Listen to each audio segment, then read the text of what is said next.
Hey family, welcome back to my YouTube channel. I hope आप सभी अच्छे होंगे। तो आज मैं आपको बताने वाली हूँ जो उत्तराखंड में एक नया कानून पारित हुआ है। उत्तराखंड नकल विरोधी जो कानून बनाया है वो क्या है, उस चीज के बारे में मैं आपको आज इन्फॉर्मेशन देने वाली हूँ। तो वीडियो को लास्ट तक देखिए। फैमिली, जैसा कि आप सबको पता है कि उत्तराखंड में जो है इतने टाइम से जो है पेपर लीक होते आ रहे हैं, और ये जो पेपर लीक का मामला था वो बहुत टाइम से चल रहा था। और इसके बाद जो है अभी हाल में जो जनवरी में एग्जाम हुआ था पटवारी का, उसके पेपर भी लीक हुआ था।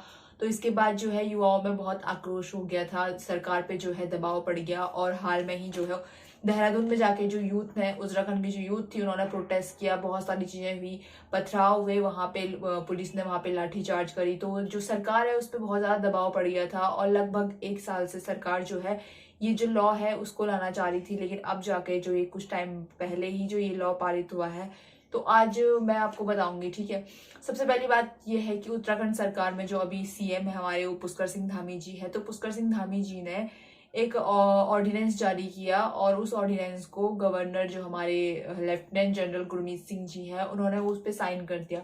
और वो जो अध्यादेश था वो अब जाके कानून बन गया है। तो इस कानून के तहत जो है सरकार ने क्या क्या प्रोहिबिशन किए हैं, क्या क्या प्रावधान किए हैं, वो मैं आपको बताऊंगी आज।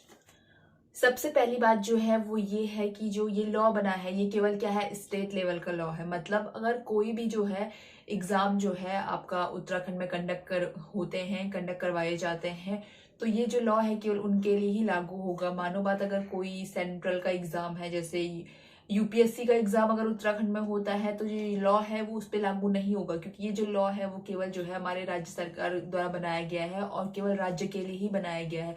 तो जितने भी राज्य के एग्जाम होंगे ये केवल उन पे ही लागू होगा। अदरवाइज जो सेंट्रल के एग्जाम अगर उत्तराखंड में कंडक्ट होते हैं तो ये उन पे लागू नहीं होगा। सबसे पहली बात तो ये है इसके तहत। फैमिली, सबसे पहले इसके अंदर जो है क्या क्या पेनल्टीज हैं उनकी बात करते हैं। सबसे पहले, अगर जो स्टूडेंट है वो चीटिंग करते हुए पकड़ा गया या करवाते हुए पकड़ा गया, तो उसके लिए क्या क्या प्रोहिबिशंस इसके अंदर करे गए हैं उसकी बात सुनिए।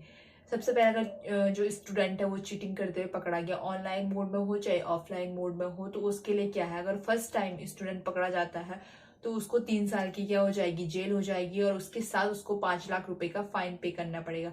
अगर स्टूडेंट 5 लाख रुपए का फाइन पे नहीं करता है तो उसके लिए उसको 9 महीने और जेल में रहना पड़ेगा। पहली बात। दूसरी बात यह है, अगर वही स्टूडेंट जो है सेकेंड टाइम नकल करते हुए पकड़ा गया, तो उसके लिए जो है उसको 10 साल जेल में रहना पड़ेगा, और 10 लाख रुपए का उसको फाइन पड़ेगा। ठीक है, 10 लाख रुपए का फाइन अगर स्टूडेंट जो है पे नहीं कर पाता है, तो उसको जो है 10 साल जेल में रहने के अलावा 30 महीने और जेल में रहना पड़ेगा। तो ये हो गई स्टूडेंट की बात, कि स्टूडेंट के लिए इसमें क्या क्या प्रोहिबिशंस किए गए हैं।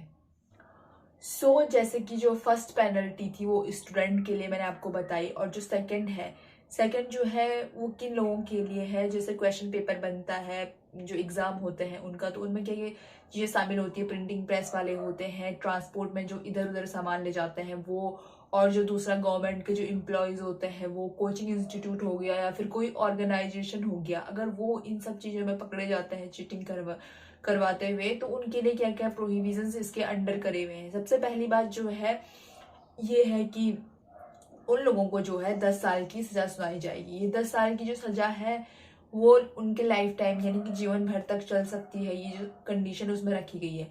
दूसरी बात ये है कि उनको जो है 1 करोड़ रुपए से लेकर के और 10 करोड़ रुपए तक का फाइन उनपे पड़ेगा, उन लोगों पे। ठीक है, तो इसमें जो है जो एंटी चीटिंग लॉ है उसमें जो है स्टूडेंट के लिए एक और बात कही गई है, वो ये है कि अगर कोई भी स्टूडेंट चीटिंग करते हुए पकड़ा जाता है और उसके खिलाफ जो है पुलिस जो है वो चार्जशीट कर लेती है, तो उस जो है स्टूडेंट को 2 से लेकर के और 5 साल तक एग्जाम में नहीं बैठने दिया जाएगा, ना उसको एग्जाम लिखने दिया जाएगा। ठीक है, उसके बाद दूसरी बात यह है कि अगर कोर्ट ने जो है स्टूडेंट के खिलाफ कोई फैसला सुना दिया, तो वो 10 साल तक कोई भी एग्जाम में नहीं बैठ सकता है। ये इसके अंडर कहा गई है ये वाली बात।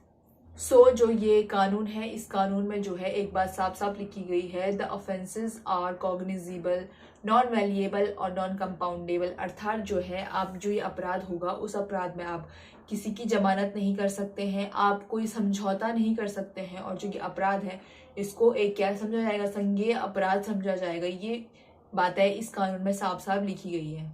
सो फैमिली, आपको क्या लगता है कि जो उत्तराखंड सरकार ने इतना बड़ा कदम उठाया है, इतना बड़ा जो कानून लेके आई है उत्तराखंड सरकार जो है एंटी चीटिंग लॉ, यानी कि उत्तराखंड में नकल विरोधी कानून आया है, तो आपको क्या लगता है कि उत्तराखंड सरकार ने इतना बड़ा फैसला लिया है, ये फैसला सही है, किस हद तक सही है और इसमें क्या क्या जो है और प्रावधान होने चाहिए, आप मुझे कॉमेंट में बताइए। आई होप आपको ये वीडियो अच्छा लगा हो।